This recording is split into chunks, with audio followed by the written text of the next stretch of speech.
ಕಳೆದ ವರ್ಷ ಹಾಗೂ ಪ್ರಸ್ತುತ ವರ್ಷದಲ್ಲಿ ಸುಮಾರು 2018 ಸರ್ಕಾರಿ ಶಾಲೆಗಳನ್ನ ಜೀರ್ಣೋದ್ಧಾರ ಮಾಡಿದ್ದೇವೆ. ಹಾಗೆ 3-4 ವರ್ಷಗಳಲ್ಲಿ ಸರ್ಕಾರಿ ಶಾಲೆ ಸೇರಿರೋ ಮಕ್ಕಳ ಸಂಖ್ಯೆ 8% ಜಾಸ್ತಿ ಆಗಿದೆ ಅಂತ ಹೇಳೋದಕ್ಕೆ ಹೆಮ್ಮೆ ಪಡ್ತೀನಿ.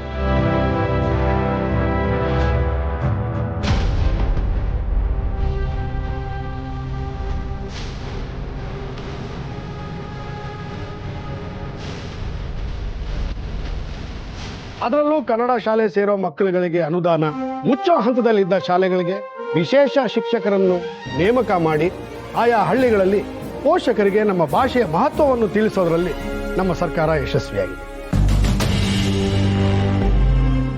ರಾಜ್ಯದ ಗಡಿ ಪ್ರದೇಶದಲ್ಲಿರುವ ಕನ್ನಡ ಶಾಲೆಗಳನ್ನು ಅಭಿವೃದ್ಧಿಗೊಳಿಸಿ ಆ ಶಾಲೆಗಳ ಸಂಖ್ಯೆಯನ್ನು ಹೆಚ್ಚು ಮಾಡಿರೋದು ನಮ್ಮ ಸರ್ಕಾರದ ಸಾಧನೆ ಅಂತ ಹೆಮ್ಮೆಯಿಂದ ಹೇಳ್ಕೊತೀನಿ.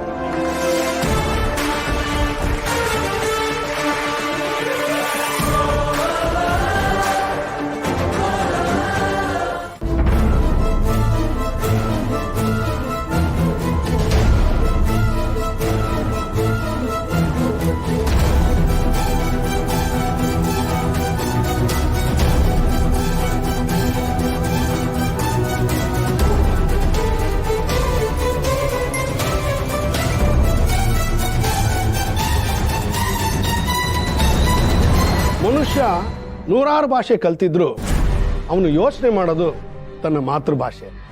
ಹಾಗೆ ನಮ್ಮ ಮಕ್ಕಳು ಬುದ್ಧಿವಂತಿಕೆ ಹೆಚ್ಚಾಗಬೇಕು ಅಂತಂದ್ರೆ ಅವರಿಗೆ ಪ್ರಾಥಮಿಕ ಶಿಕ್ಷಣವನ್ನ ಮಾತೃಭಾಷೆಯಲ್ಲೇ ನೀಡಬೇಕು. ನಾನು ಕೂಡ ಕನ್ನಡ ಮಾಧ್ಯಮ ಶಾಲೆಯಿಂದನೇ ಬಂದವನು. ಇವತ್ತು ಹಳ್ಳಿಗಳಲ್ಲಿ ಸರ್ಕಾರಿ ಶಾಲೆಗಳಲ್ಲಿ ಕನ್ನಡ ಮಾಧ್ಯಮದಲ್ಲಿ ಓದಿರೋ ಎಷ್ಟೋ ಜನ ಸಾಧಕರು ನಮ್ಮ ಕಣ್ಮುಂದೆನೇ ಇದ್ದಾರೆ. ಹಾಗಾಗಿ ಮೊದಲು ಕನ್ನಡ ಪ್ರಾಶಸ್ತ್ಯ ಸಿಗಬೇಕು. ಅದರಲ್ಲೂ ನಾನು ಉನ್ನತ ಶಿಕ್ಷಣ ಸಚಿವನಾಗಿರೋದ್ರಿಂದ ಕಾಲೇಜುಗಳ ದುರಸ್ತಿ, ಲೈಬ್ರರಿಗಳಲ್ಲಿ ಪುಸ್ತಕದ ನವೀಕರಣ,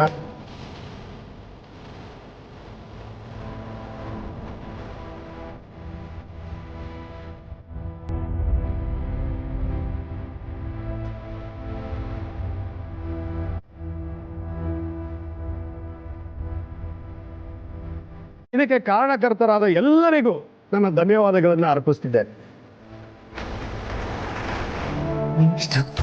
ಎಜುಕೇಶನ್ ಮಿನಿಸ್ಟರ್.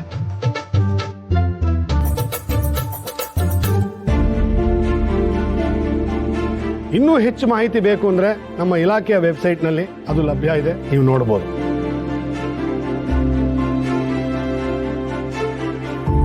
ನಿಮ್ಗೇನಾದ್ರೂ ಪ್ರಶ್ನೆ ಕೇಳೋದಿದ್ರೆ ಕೇಳ್ಬೋದು.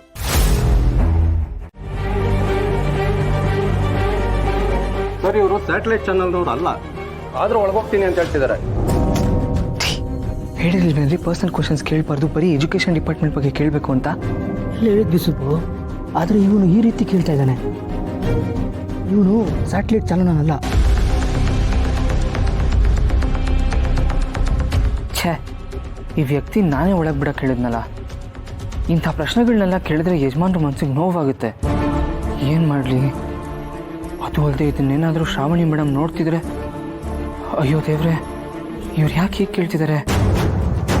ಹೇಳಿ ಸರ್, ನೀವು ನಿಮ್ಮ ಮಗಳಿಗೆ ಓದ್ಕೊಳಕ್ ಬಿಡ್ಲಿಲ್ವಾ ಅಥವಾ ನಿಮ್ಮ ಮಗಳೇ ಓದ್ಲಿಲ್ವಾ?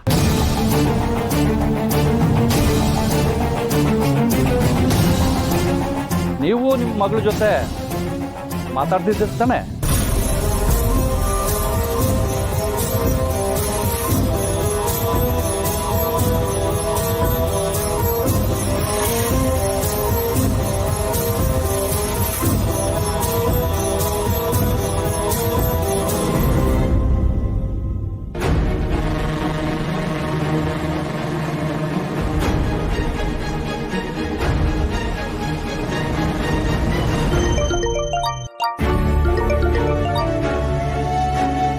ಸುಬ್ಬು, 100 ವರ್ಷ ಆಯ್ತು ನಿನಗೆ. ನಾನು ನಿನ್ನೆ ನೆನ್ಸ್ಕೊತಿದ್ದೆ ಅಂತ ನಿನಗೆ ಹೇಗೆ ಗೊತ್ತಾಯ್ತು? ಮೇಡಮ್, ಎಲ್ಲಿದ್ದೀರಾ ನೀವೀಗ? ನಾನು ಆಚೆ ಇದ್ದೀನಿ. ಆಚೆ ಅಂದ್ರೆ? ಅದು ನಾನು ನಿನಗೆ ಹೇಳಲ್ಲ. ನಾನು ನಿನಗೆ ಹೇಳಿದ್ರೆ ನೀನು ಖುಷಿ ಪಡ್ತೀಯೋ ಅಥವಾ ಕಿರಿಕ್ ಮಾಡ್ತೀಯೋ ನನಗೆ ಗೊತ್ತಿಲ್ಲ. ಅದಕ್ಕೆ ನಾನು ನಿನಗೆ ಹೇಳಲ್ಲ. ನಾನು ನಿನಗೆ ಸರ್ಪ್ರೈಸ್ ಕೊಡ್ತೀನಿ. ಮೇಡಮ್, ಎಲ್ಲಿದ್ದೀರಾ ಅಂತ ಮೊದಲು ಹೇಳಿ ಮೇಡಮ್. ನಿಮ್ಗೊಂದು ಇಂಪಾರ್ಟೆಂಟ್ ವಿಷಯ ಹೇಳಬೇಕು. ಸುಬ್ಬು, ನಾನು ನಿಂಗೆ ಸರ್ಪ್ರೈಸ್ ಕೊಡೋಣ ಅಂತ ನಿಮ್ ಕಾನ್ಫರೆನ್ಸ್ ನಡೀತಿದ್ಯಲ್ಲ ಅದೇ ಜಾಗಕ್ಕೆ ಬರ್ತಾ ಇದ್ದೀನಿ. ಮನೇಲಿ ಯಾರಿಗೂ ಹೇಳ್ದೆ ಇಷ್ಟೊತ್ತಲ್ಲಿ ಬರ್ತಿದ್ದೀನಿ ಅಂತ ಕಿರಿಕ್ ಮಾಡ್ಬೇಡ. ಏನು ಪ್ರೆಸ್ ಕಾನ್ಫರೆನ್ಸ್ ನಡೆಯೋ ಜಾಗಕ್ಕೆ ಬರ್ತಾ ಇದ್ದೀರಾ? ಸೂಪರ್ ಮೇಡಮ್, ಒಳ್ಳೆ ಸಿಹಿ ಕೊಟ್ರಿ. ಬನ್ನಿ ಬನ್ನಿ, ಆದಷ್ಟು ಬೇಗ ಬನ್ನಿ.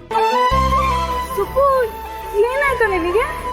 ಏನಾಯ್ತು ಅನ್ನೋದು ಮುಖ್ಯ ಅಲ್ಲ ಮೇಡಮ್, ಏನಾಗಬೇಕು ಅದೇ ಮುಖ್ಯ. ನೀವೇ ಬನ್ನಿ, ನಿಮಗೆ ಎಲ್ಲ ಗೊತ್ತಾಗುತ್ತೆ. ಸರಿ ಸರಿ, ನಾನು ಬಂದು ಕಾಲ್ ಮಾಡ್ತೀನಿ, ನೀನು ಹೊರಗಡೆ ಬಾ. ಸರಿ ಮೇಡಮ್, ಬನ್ನಿ. ಯಾಕೆ ಹೀಗಾಡ್ತಿದ್ದಾನೆ? ಒಂದು ಅಪ್ಪ ಕೋಪ ಮಾಡ್ಕೋತಾರೆ ಬರಬೇಡಿ ಅಂತ ಹೇಳ್ಬೇಕಾಗಿತ್ತು, ಇಲ್ಲ ಅಂದ್ರೆ ಇಷ್ಟೊತ್ತಲ್ಲಿ ಒಬ್ಬರೇ ಯಾಕೆ ಬರ್ತಿದ್ದೀರಾ ಅಂತ ಹೇಳ್ಬೇಕಾಗಿತ್ತು. ಮನೇಲಿ ಯಾರೂ ಇಲ್ಲ, ಯಾರಿಗೂ ಹೇಳ್ದೆ ಬರ್ತಿದ್ದೀರಲ್ಲ ಅಂತ ಕಿರಿಕ್ ಮಾಡ್ಬೇಕಾಗಿತ್ತು. ಇದ್ ಯಾವ್ದು ಇಲ್ಲದೆ ಬೇಗ ಬನ್ನಿ ಅಂತ ಹೇಳ್ತಿದ್ದಾನಲ್ಲ, ಅಲ್ಲಿ ಏನಾಗ್ತಿರ್ಬೋದು?